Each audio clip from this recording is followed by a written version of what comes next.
In VR, user interaction can be more intuitive than typical computer interaction because you're simulating what hands do in the real world. A player, for example, could be holding a common object like a ping pong paddle, which they already have knowledge of how to interact with. Of course, in VR, you don't have a solid object to stop your hands or body from going through a virtual wall, so you will have to determine if those are parts of the design. It is uncomfortable as a user in VR when your head movement is constrained, and you're essentially told you can't do something. It breaks the illusion of reality that we're working so hard for, which is something we want to avoid wherever possible in our projects. Working on the input from the controllers, or a more advanced input mechanism like hand tracking, you'll find that these mechanisms require their own levels of power and performance. Fortunately for mobile, the input mechanisms on Quest are less burdensome than the power required to process input from a touchscreen. However, these operations are still not free. Based on what you choose for interaction, you will have to design around the performance considerations of that choice.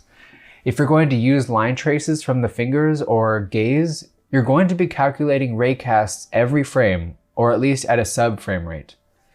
If you must press buttons with your virtual hands, you will be doing collision or trigger math every frame. It's important to remember that the physical world that is being simulated does not have to be the same world that you are rendering. For instance, the perfect rendering of a sphere can be quite computationally expensive, particularly for higher resolution displays, but the math to calculate the collision between two perfect spheres amounts close to nothing. When modeling the physical world, either for raycasts or collisions, it helps to use objects in the following order of performance impacts: spheres, then cubes and regular boxes, then other primitive forms, and finally complicated meshes. These meshes are going to be broken up by the physics engine internally anyway, but they can come with a massive performance impact. Let's transition to another system we will need to take advantage of for our UI that will have issues of its own that need to be considered during the design of our projects. Open the UI folder and right-click. Navigate to User Interface and create a new font. For reference, open this asset and look at the Details panel. Unreal Engine supports two font types, offline and the new runtime cached.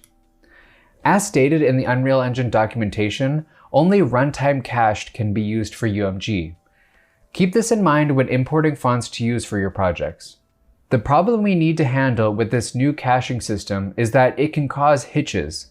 The cache is a large texture that is updated from the CPU whenever a character wasn't found in the cache.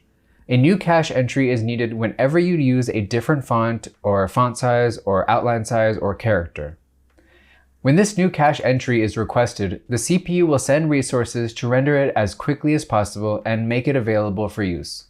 When this occurs to a large enough degree, a user may experience a stall in their HMD, which could potentially lead to VR motion sickness.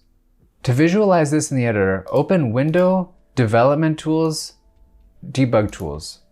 Open Display Font Atlases.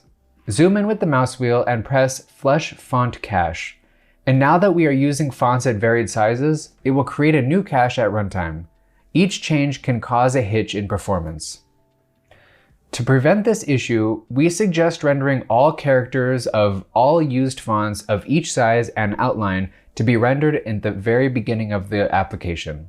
This pre-caching can be done in a simple blueprint with UMG containing all the font data. Note that Unreal Engine supports Unicode, providing font rendering for any language. Keep in mind your true type font needs to include the requested characters, otherwise a fallback font will be used. Next, let's set up the communication between our UMG widgets and blueprints.